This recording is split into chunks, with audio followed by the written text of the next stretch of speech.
Hello, viewers.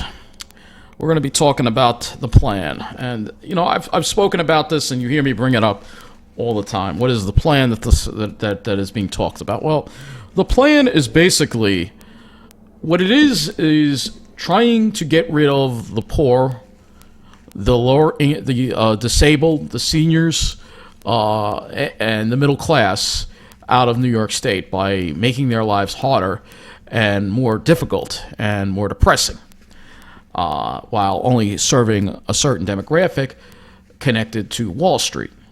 Now, as I spoke about in the other video that I brought up in West Virginia, I was watching a show about West Virginia, and it was about the coal. They were trying to get to the bottom of some strange occurrences in West Virginia, and they were talking about the coal mining, causing a lot of horrible environmental consequences over there. And this National Geographic show was trying to get down to the bottom of it. They had, originally they were going to, have an interview with somebody from the West Virginia state government about it, but almost everybody backed out of the interview, and they had their tires slashed, and they were intimidated, and they really wound up leaving because West Virginia, the coal mining industry is very powerful. They have a lot of money, a lot of political connections, and they get away with bad things. Well, in New York, it's not coal mining. You replace the coal mining with finance, Wall Street, and that certain demographic that I always talk about all the time. And I get the same kind of threats and intimidation, as you know, right here on YouTube for speaking up about it. They claim that I don't have a right to speak up about it, but I believe I do have a right to speak up about it. Now, I'm trying to refrain from. I've been trying to respect people's privacy a little more. Even though you're in public, you have no expectation of privacy. I've been trying to respect people's privacy a lot more this year. But the fact is, I will never stop this battle against the plan, all right? Because I've lived on Long Island my whole life. I care about Long Island very deeply, and I can't imagine living anywhere else. Although, at the rate things are going, I will wind up having to leave Long Island someday. I just don't know when that's going to happen. So let's talk about the plan. Let's talk about some of the details of it, as we know. So, ruining our quality of life. Neglecting our quality of life. Well, you see it right here in the middle of the island. We have homeless on our streets. We complain to the police about it. Nothing is done. These people don't get help. They're just left in our community, which is very unfair both to them and to us. These people need help, but they're out on the streets instead in our towns. And many of them, unfortunately, have drug and substance abuse problems.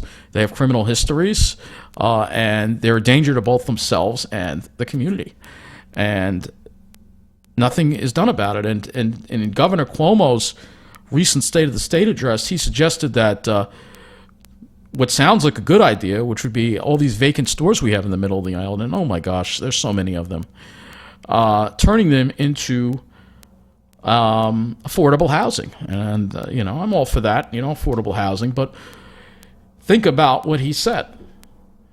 Because when you compare it to the state next door to us in New Jersey, the governor there has been very aggressive with mandating affordable housing in every town. But not here, not in New York. And Governor Cuomo has said that, and he also said that some of the empty hotels, they should put homeless in them. He supports that idea, especially in Midtown. And they're ruining Midtown. Midtown is being targeted for ruin, very much like the middle of the island. Midtown Manhattan is just becoming a place where they're just putting all the problems. And again, it's very unfair to the people that live there. It's very unfair to the businesses. And so this is one way of making our lives harder, because the areas where the people in the finance industry live, the lily white finance professionals that you see on the South Shore, they don't really have these problems. They don't have homeless people on their streets. It's very rare to see a homeless person in Belmore or Massapequa or Rockville Center or Lynbrook. I almost rarely ever see it, because if they do go there, they're dealt with. They're told to move along, and they get moved along. Because, again, we can't upset a certain demographic that lives there because they're connected. And it doesn't matter whether the party is Republican or Democrat. It doesn't matter. It's unfair because every community should be treated fairly and equally, but that's not what's happening. The people in the middle of the island, because we are not all of white skin and not of finance careers, we have the neglect. We have all the problems dumped on our doorsteps, all the criminals, all the problems, and it's not fair to us. But in the South Shore, they get everything taken care of, and so what winds up happening is this affects the desirability of communities. People see, hey, I don't want to deal with homeless people. I'm going to try to live on the South Shore. Everybody wants to live on the South Shore. And now that you have all the people moving out of New York City, it is making that area very expensive. So for somebody who isn't a white finance professional who can afford the prices for a home or to rent there, they're not allowed to live there. And again, those areas also openly discriminate against people in programs. They only want to be with their own kind. And so you're not going to be allowed to live there. So you're stuck in a declining area that you can't get out of. You can't find another place to live on Long Island that has a good quality of life. And that also pertains to businesses. Many businesses have been closing in the middle of the island. Hicksville in particular, there are so many businesses closing there. And a lot of it has to do with the homeless problem. People don't want to do business in an area that has homeless people. I mean, there were rumors that the Boulder Creek closed because homeless people kept camping out and trying to use the restroom there. And now the Broadway Diner, I have been told the Broadway Diner will be closing when their lease is up. And today I walked by there and there was a homeless man camped out in back of Broadway Diner. So nobody wants to deal with that. Businesses don't want to deal with that, and they know that. So the area is being redlined.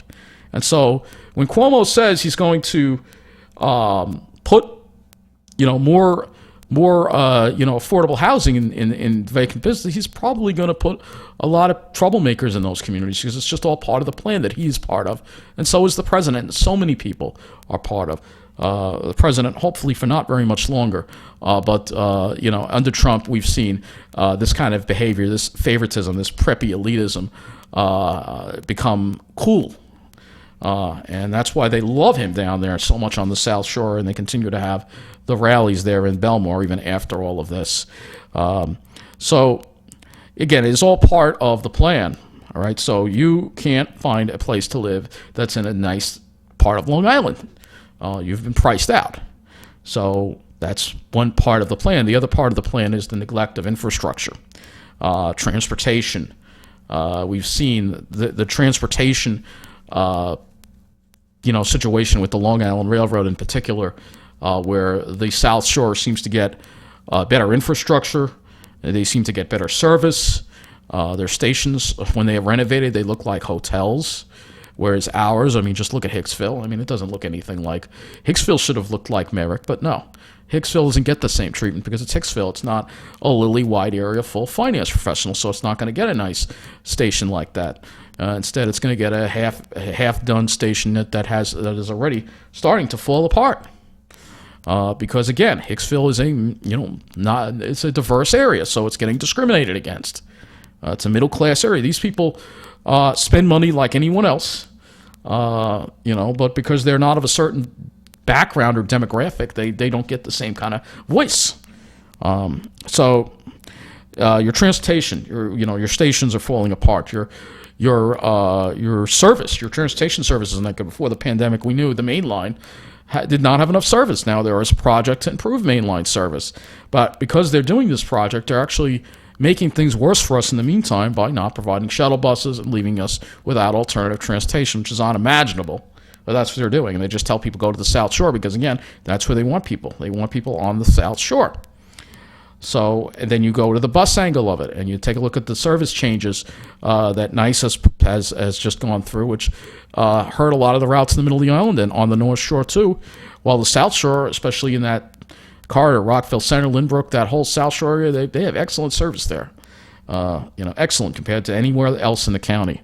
They get better bus service in Rockville Center and Lynbrook than Roosevelt Field, which is unimaginable because Roosevelt Field is a huge shopping mall, and you'd think that it would get better service. But because, again, it's politics. You have people like Todd Kaminsky. They're all connected with that finance industry, and they get what they want. We've seen that kind of intimidation at the Long Island Railroad meetings from the mayor of Lynbrook. That's how Lynbrook gets a beautiful train station in Floral Park.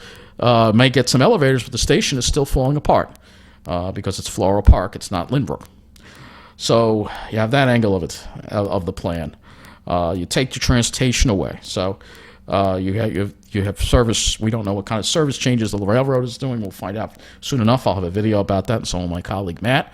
But you have that, and then you have the on the bus angle of it, you have the proposed change to Suffolk County Transit, which again leave most of the service on the South Shore intact while hurting many middle of the island routes like the S62 and the S54, which are ridiculous. Now, hopefully, and I'm going to assume that these cuts won't happen because I'm assuming, and there should be aid for the local governments, and that will include Suffolk County, so hopefully these cuts don't happen. But we know they'll use any excuse possible because, again, people who depend on the buses, we're exactly the kind of people they want out. They want us out of Long Island. So they make your transportation harder. They make it harder. They make your life more dangerous. You got to deal with more crime. You got to deal with more depressing scenes when you go out. Dead town. You can't go live in a lively town that has life in it because you're not allowed to live there. And then you have more trouble getting around. And that's again what they're trying to do to us. People like us can't afford taxis, Ubers, and Lyfts. So what are we supposed to do? So that's also a big problem. So then you get to the outright cutting of funding for programs that serve the disabled and serving the seniors. And we've seen that time and time again in New York, where you've seen people recently that those people get in homes they've lived in for a long time being forced out because the state doesn't want to spend the money anymore on these programs. And this is all, again, because Wall Street. Wall Street and real estate have a lot to gain from this plan. Wall Street is all about the price, driving up the price of things. All right. So by what they're doing on Long Island, what they're doing is they're making the areas that are left, there are fewer of them on the South Shore that are safe, making them more desirable. Babylon, and then the other angle of it, the media. Of course, News 12. How can I almost forget? News 12 only gears to a certain demographic, and it's just Long Island's News 12 that's like this. One's in New Jersey and not like this. No, the one in New Jersey is not like this, but the one on Long Island, they just gear to the South Shore. They don't cover local news. They don't cover the crime that we're dealing with. They don't cover the quality of life issues we deal with.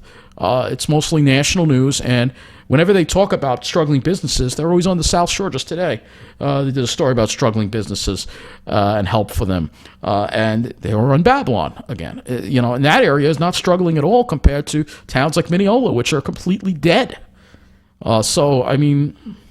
Again, they don't come to Mineola and interview the businesses here that are struggling. They don't do that because they don't serve that area. So if you're not a white finance professional on Long Island, you don't count.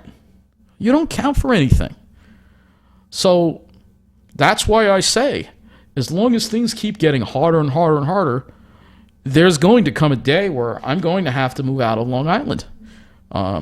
What would be that catalyst? It could be a number of things. It could be transportation not being able to get around anymore. Not getting to the place I love, which is the Pine Barrens. They're making it harder and harder for me to get to the Pine Barrens. All right. Crime, getting too dangerous. It's too dangerous to be outside. When I go out in my town, it's not safe anymore. That's the other thing that could do it. And again, if I need to relocate somewhere on Long Island, like let's say, all right, we know Mineola is turning into a ghetto. Hopefully that doesn't happen. But if it does, I'm not going to be able to find another safe town to live in where I can access transportation. If I wanted to say live in Lynbrook, that's not going to happen. They're not going to allow me to live there. They will not rent to a program, and the rents that they have are higher than the threshold the program is willing to pay.